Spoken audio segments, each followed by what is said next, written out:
as you were talking, the Dante's image of Satan at the pit of hell, not in a fiery place, but an icy place, much, much better symbol of stuck. Right. Surrounded by the betrayers.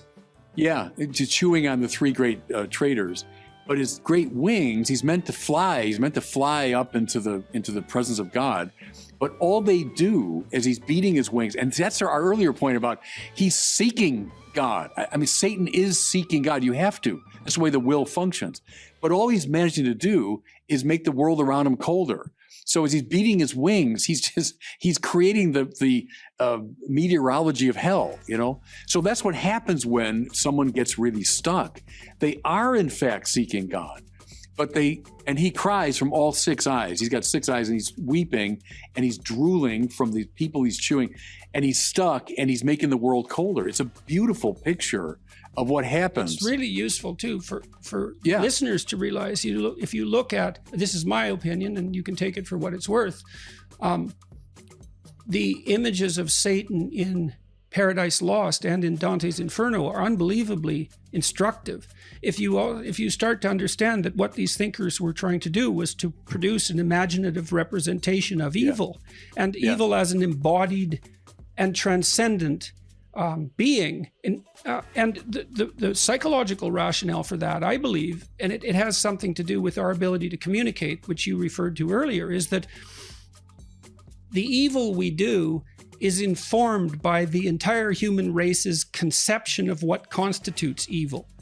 And stretching back from the beginning of the time when we began to communicate. So, for example, you see this quite clearly. I read the Columbine killers' notes in quite a bit of detail, and it's saturated with satanic thought. And the reason for that is that sort of thought is part of the culture, because we've come to represent these transcendent figures of evil in poetry and in movies, and it happens all the time in movies with characters, say, like Hannibal Lecter, and in horror movies, and the Milton's Satan, who's often viewed, at least by some, as a revolutionary hero, seems to me to be something like the rational mind. It's what happens to the rational mind when it places its presuppositions in the place of God. Because Satan seems to presume that he can replace the transcendent by his own presuppositions.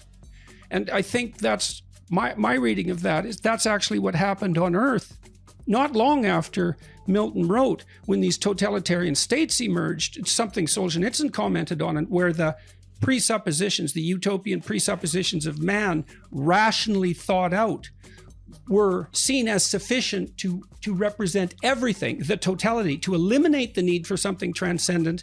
And the consequence of that was that they produced something that looked an awful lot like hell. Like hell. And Dante did that more psychologically. And so Milton, being the great poetic genius that he was, had a poetic sense that was what was coming down the pipelines. I wonder if you read your countryman Charles Taylor much, the Canadian philosopher, because Catholic too. Taylor said that we in the West, so let's say Western Europe, America, Canada, Australia, we might be the first civilization ever to think you can find real happiness apart from a transcendent reference point. And everyone in human history has felt something like the alluring darkness beyond what I can control and know is necessary. A relationship to that realm is necessary for happiness. We're the first culture ever that said, no, I don't care. I'm indifferent to it. But that does produce versions of hell for sure, because something will take the place of the transcendent point of reference. Well, it seems useful even from the perspective of humility. I mean, I don't know if this is a reasonable thing to say, but a tyrant who believes in God is likely preferable to one who doesn't, because at least in principle, the tyrant is held accountable by something that isn't him. Whereas the atheistic tyrant, that's right. He would get caught, at least in principle again, in the operation of his own conscience. Don't you? I love the fact in the scriptures, they're very unique this way. They do not apotheosize their leaders. And that's very different from so many other ancient cultures where the kings become like gods. And there's the Bible. I mean, the Bible is bluntly honest about its leaders and its kings. Even the greatest even David, murderer, adulterer, Solomon, Saul, the whole realm of them. That's a brilliant insight of the Bible, that all these people are under God and they're under judgment. And that's a liberating idea. And when we lose that, the leaders do become apotheosized. Well, you saw that in Rome constantly, in ancient Rome. That literally happened. And there's always a proclivity for that to happen. That's the imperial presidency, Right, and I think it's very important. I always tell when I'm preaching on this subject to Christians, the fact that Jesus is called the Son of God, it was so important because it was dethroning the Roman claim that the emperor was the Weos Tuteu. So one of the titles after Julius Caesar is Divus. He's divinized. Then his son Augustus becomes the son of the God. So when the first evangelists were saying, "I've got good news about Jesus, the Son of God," they were saying, right, it's not Caesar. He is not the Son of God. This one whom Caesar killed, by the way, he's the Son of God. But the Bible's always making that move of knocking our own pretensions off their pedestals. I think that's an amazing observation, actually. And it is one of the things that is extraordinarily striking about the Old Testament, is that it's so sophisticated psychologically, because what's happening there is that the idea of absolute sovereignty is disconnected from the person bearing the sovereignty. And so at the very least, again, speaking psychologically, what you have is the representation of God as that which is sovereign.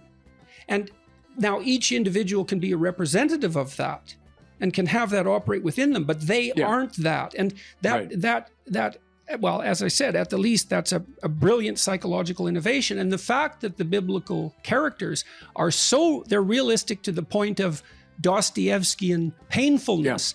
Abraham doesn't leave home till he's what, 80? He's 75 or something. 75. He's a late starter, right? And then his life is just one god-awful catastrophe after another for the first while. It's like, you have some contempt for him, let's say, because he's hanging around his father's tent, and then he does finally pay attention to the call of adventure, to God's voice, and he goes out and encounters tyranny and starvation and corruption, and he makes all sorts of mistakes, and it's easy to be contemptuous, I think, of the biblical characters because of that, but it actually speaks to their intense psychological realism, and it's so useful for people to see that, because Abraham, for example, is blessed by God despite his evident character flaws, and that's the case for the patriarchs in general. And so then for it is David, remarkable. Right, a descendant of yours I'll put on the throne that will last